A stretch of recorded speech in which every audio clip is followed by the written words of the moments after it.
जिंदगी भर तुम्हें भेजे काले पानी।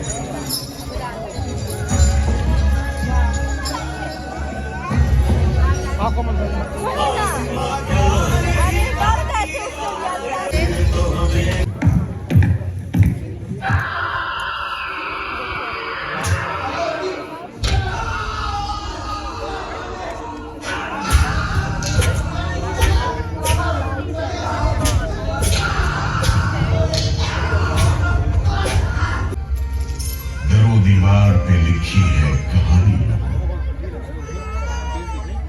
कहां से शुरू करूं कहानी। जुल्म सितम की ये दास्तां, आजादी के परवानों की वीरता और त्याग की गाथा।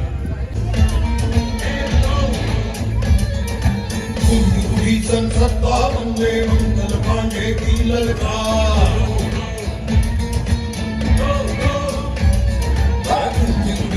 57 में मंगल पांडे की ललकार।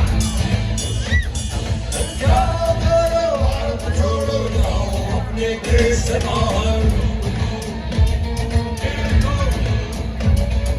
रानी झांसी ताकत दो पे, रानी झांसी ताकत दो पे, नानाजी दिल्ली दरबार।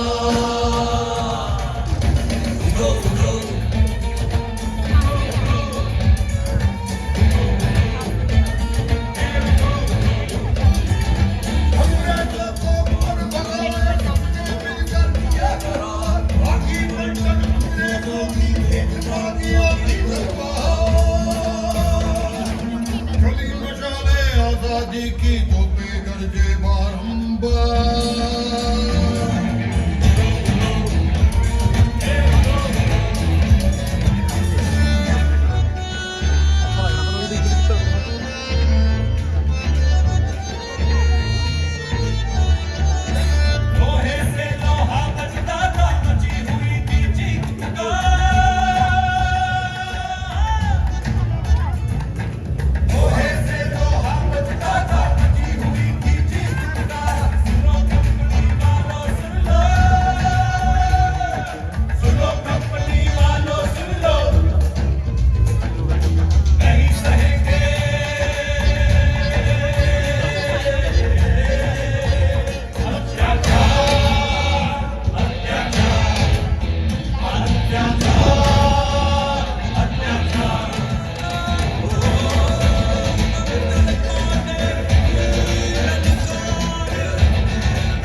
क्यों है शेर अली, तुम इस भीड़ भाड़ में कैसे?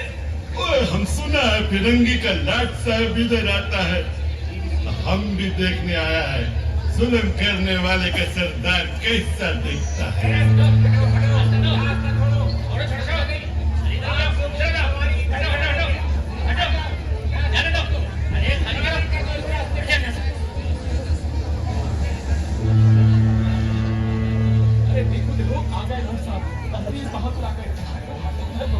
मिस्टर बर्ड, मैं सोचता हूँ कि इस खूबसूरती के बीच रहने के लिए प्रिजनर होना भी मैं एक्सेप्ट कर लेता। Yes, indeed. Just look how beautiful this place is. ये प्रिजनर लोग इस खूबसूरती को नहीं देखते, वरना इस टापू को प्रिजन नहीं स्वर्ग समझते। यस सर, आप ठीक कहते हैं। इधर आइए प्लीज। हम तुमको खत्म कर देगा फिरंगी जालिम, फिरंगियों के साथ तुम लोग जो हैवानी सुलूक करता है, हम बर्दाश्त नहीं करेंगे।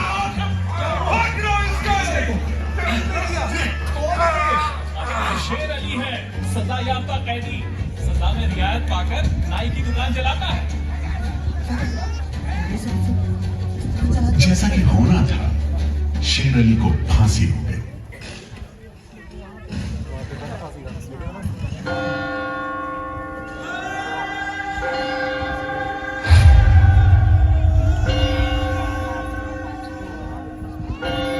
शायद इसी घटना का असर सरकार ने कैदियों के साथ और भी कड़ाई बरतने के बारे में गंभीरता से सोचना शुरू किया। नतीजे के तौर पर सन 1896 में पोर्ट ब्लेयर की खौफनाक सेलुलर जेल का काम चीफ कमिश्नर केविन और इंजीनियर मैकविन की निगरानी में शुरू हुआ। यूरेनस मैकविन, लेकिन इन कोठरियों में ऐसे बंदी किया है जिन्हें ये माहौल हताश करने की बजाय जुल्म का मुकाबला करने समझा जी, सजा दो, कोई छूट नहीं दो जी, कोटा पूरा कराओ जी। लेकिन तमाम मारपीट और गाली गलौज के बावजूद यदि कैदी काम पूरा न कर पाते तब जो सजा मिलती वो किसी की भी हिम्मत तोड़ने के लिए काफी थी। चमड़ा जी हुजूर, इसको 2 दिन तक टाट का वर्दी पहनाओ जी। कल से इसका गाना बंद जी, सिर्फ 2 कप कंजी दो जी हुजूर। ये पहला बार काम नहीं पूरा किया जी, इस वास्ते इसको 1 हफ्ता हथकड़ी में रखो जी हुजूर। ये बागी का बच्चा है, इसको बेड़ी डालो, इसको भी बेड़ी डालो 6 महीने तक जी हुजूर। तुम अब तक 5 बार काम का कोटा पूरा नहीं किया, हम तुमको इस बदमाशी का मजा चखाएगा। जमादार जी हुजूर, इसको तन्हाई में रखो जी, सॉलिटरी कन्फाइनमेंट जी, कोठरी में काम दो जी, और इसको बेल्ट लगाओ जी, और मारो नारे बोलेगा। हड़तालों का एक लंबा सिलसिला चल पड़ा, मगर ऐसे मामलों से जेलर पेरी और उसके अमले के रवैये में कोई खास फर्क नहीं पड़ा। कुल मिलाकर सेलुलर जेल के कैदी तकलीफ और बुझती रहती और 8 मील दूर तक खड़े जहाजों तक खबर पहुंच जाती कि फिर से कुछ कैदियों को फांसी पर लटका दिया गया है। 12 मई 1933 को कैदियों ने फिर भूख हड़ताल का सहारा लिया। भूख हड़ताल करने वालों में सरदार भगत सिंह के बहादुर साथी महावीर सिंह भी शामिल थे। हड़ताल के 5वें दिन जब कैदियों को जबरदस्ती खुराक दी जाने लगी तो महावीर सिंह ने ताकतवर विरोध किया। सालिमों, इस भूख हड़ताल का असर पूरे देश पर पड़ा। जगह जगह कैदियों के समर्थन में आंदोलन होने लगे।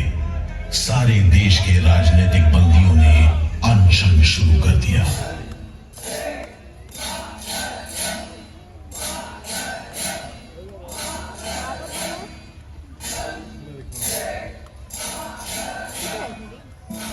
गुरुदेव रविंद्रनाथ ठाकुर और कांग्रेस की कार्यकारिणी की तरफ से जवाहरलाल नेहरू ने कैदियों से भूख हड़ताल समाप्त करने की अपील की और 28 अगस्त 1937 को गांधी जी ने सेलुलर जेल के बंदियों को तार से संदेश भेजा। मैं गुरुदेव रविंद्रनाथ टैगोर और वर्किंग कमेटी की राय में अपनी अपील भी जोड़ना चाहता हूं। आप सब हड़ताल वापस ले लें और हम पर भरोसा रखें। हम आपको राहत दिलाने के लिए पूरी कोशिश कर रहे हैं। कैदियों पर गांधी जी की इस अपील का बहुत असर पड़ा। सभी कैदियों ने आपस में सलाह करने के बाद जवाब दिया। देशव्यापी अपील और आपके संदेश ने हमारे दिलों को छू लिया है। हम इस भरोसे पर भूख हड़ताल मुलतवी कर रहे हैं कि सारे देश ने हमारी मांगों और हमारे उद्देश्य को अपना बना लिया है। वंदे मातरम। 36 दिन के संघर्ष के बाद एक बार फिर बंदियों की जीत हुई। नतीजे के तौर पर सितंबर